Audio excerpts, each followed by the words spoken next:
Relation बनाने के बाद आप ये गलतियाँ करते हो, इसीलिए आपका पानी बाहर निकल जाता है, आपको प्रेगनेंसी नहीं होती है। फ्रेंड्स, बहुत सारा डीएम कमेंट आ रहे हैं कि मैडम हम रिलेशन बनाने के बाद जब हम कुछ नहीं करते हैं लेकिन फिर भी हमारी जो पानी है सारा का सारा बाहर निकल जाता है, ऐसा क्यों होता है और क्या इस वजह से हमें प्रेगनेंसी नहीं होती है और हमें क्या क्या प्रिकॉशन रखने चाहिए।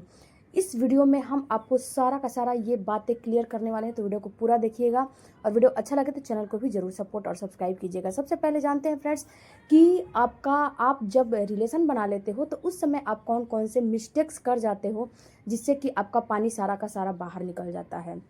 सबसे पहले फ्रेंड्स, आप जब कांटेक्ट बनाते हो तो कांटेक्ट बनाने के बाद सबसे पहला आप मिस्टेक्स ये करते हो कि आप तुरंत के तुरंत उठ जाते हो। तुरंत जब आप उठते हो तो उससे क्या होता है कि जो आपका स्पर्म है अंदर एंटर किया है वो आपके फ्लिपियन ट्यूब तक नहीं पहुंचता है, और जब फ्लिपियन ट्यूब तक नहीं पहुंचता है तो वो वहाँ पे अंडे को फर्टिलाइज कैसे कर पाएगा, बिल्कुल भी नहीं कर पाएगा। क्योंकि जब आपका स्पर्म अंडे तक पहुँचेगा तभी आपका प्रेगनेंसी होगा और आपका जो अंडा है वो फर्टिलाइज होगा। जब अंडे तक वो नहीं पहुंचेगा तो ना तो अंडा जो है फर्टिलाइज होगा, ना ही तो आपको प्रेगनेंसी होगी। तो जब आप उठ जाते हो तो सारा का सारा वो अभी ऊपर चढ़ने वाला ही होता है, लेकिन आप जब खड़े हो जाते हो तो सारा बाहर निकल जाता है। ये आपको मिस्टेक्स बिल्कुल भी नहीं करने हैं। दूसरा मिस्टेक्स आप करते हो कि कितने लोगों का जो आपका बच्चेदानी होता है फ्रेंड्स, जब आप कॉन्टैक्ट बनाते हो तो शेप में नहीं आता है। तो उस समय आपको करने क्या चाहिए, कितने लोग यही मिस्टेक्स कर जाते हैं कि रिलेशन बनाने के बाद जो है हम बताते हैं कि leg up the wall position में आओ, तो leg up the wall position में नहीं आके आप वो उठ के बैठ जाते हो, या फिर आप क्या करते हो कि leg up the wall position में आने के लिए आप अपने आप को थोड़ा सा उठ के बैठ के और थोड़ा सा अपने आप को खिसकाते हो। तो ये भी काम नहीं करने हैं। आप पहले से ही ये सारा चीज़ प्लान बना के रखिए और ये सारा काम पहले से ही करके रखिए, जिससे कि आप कॉन्टैक्ट बनाने के बाद तुरंत के तुरंत leg up the wall position में हो जाओ। तो यहाँ पे आपको करने क्या है कि आपको तुरंत उठने नहीं है, तुरंत आपको वहीं से leg up the wall position में हो जाने हैं। ऐसा नहीं करना है कि leg up the wall position में नहीं होना, leg up the wall position में होना काफ़ी आपके लिए ज़रूरी है। तो दूसरा मिस्टेक्स आप ये करते हो कि leg up the wall position में नहीं रहते हो। तीसरा मिस्टेक्स ये करते हो कि फ्रेंड जो बच्चेदानी होती है ना, कितने लोगों को बैलेंस में नहीं आती है, तो मैं ये भी बताती हूँ कि आप अपने कमर के नीचे, हिप के नीचे पिलो का इस्तेमाल करो। तो ये भी कितने लोग काम नहीं करते हैं, कमर के नीचे तकिए को बिल्कुल भी नहीं लगाते हैं। तो आपको ये भी मिस्टेक्स नहीं करने हैं।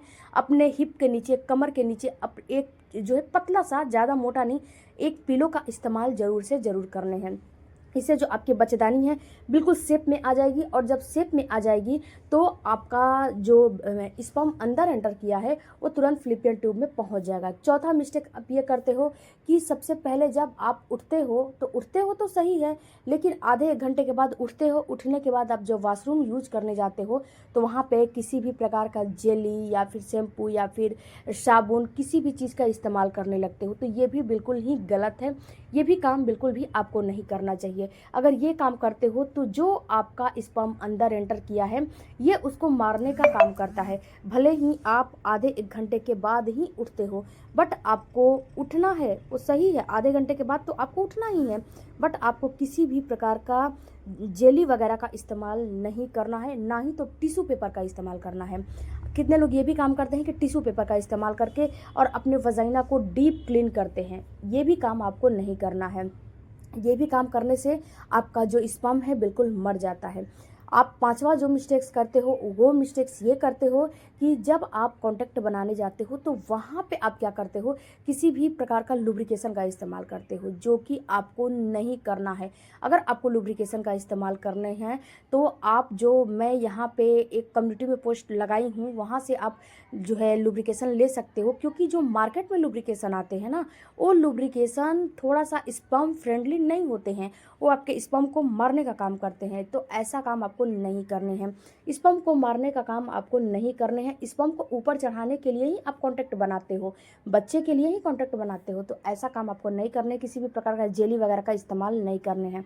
इसके साथ साथ अगर आपको इस्तेमाल करने हैं तो वही जो मैं बता रही हूँ लुब्रिकेशन का, उसका इस्तेमाल कर सकते हो, या फिर आप एक और चीज़ का इस्तेमाल कर सकते हो, कोकोनट ऑयल का इस्तेमाल कर सकते हो। इसके अलावा आप कोई चीज़ का इस्तेमाल नहीं कर सकते हो। 5 ये मिस्टेक्स आपको बिल्कुल भी नहीं करने हैं। इसके साथ साथ फ्रेंड्स एक चीज़ और मैं बताऊं कि जो आपका स्पर्म, जैसे आप कॉन्टैक्ट बना लेते हो, जो स्पर्म बाहर निकलता है वो स्पर्म नहीं होता है, वो आपके पार्टनर का जो है एक तरल पानी होता है। जो तरल पानी वीर्य होता है, ये फ्रेंड्स ये बिल्कुल ही पानी के जैसा होता है, और जब कॉन्टैक्ट बनाते हो तो ये साइन देता है कि जो स्पर्म है वो आपके अंदर एंटर कर चुका है। तो जो वो निकल रहा है तो उसको भी कितने लोग क्या करते हैं, उसी समय टिश्यू पेपर से पूछने लगते हैं। तो ऐसा काम भी आपको नहीं करने हैं। बहुत ज़्यादा वो, जैसे कि बहुत ज़्यादा लिक्विड नहीं निकलता है, थोड़ा बहुत निकलता है, तो इस चीज़ को भी आपको ध्यान देने हैं, केयर करने हैं। तो ये भी मिस्टेक्स नहीं करने हैं। उसी समय टिश्यू पेपर का इस्तेमाल नहीं करने हैं।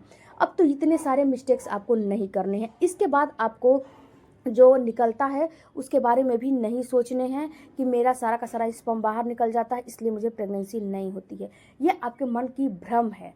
क्योंकि फ्रेंड जब आधा से 1 घंटे तक आप लेटे रहते हो तो उतना ही एनफ है आपके स्पर्म को फ्लिपियन ट्यूब तक पहुंचने के लिए, उतना एनफ है। उससे ज़्यादा आपको बहुत ज़्यादा लेट के भी नहीं रहने हैं। नहीं तो क्या होता है कि आप रात भर लेट के रहते हो तो उसमें आपका जो इन्फेक्शन है वो इन्फेक्शन होने लगता है। जब इन्फेक्शन हो जाएगा तो आपको परेशानी होने लगेगी।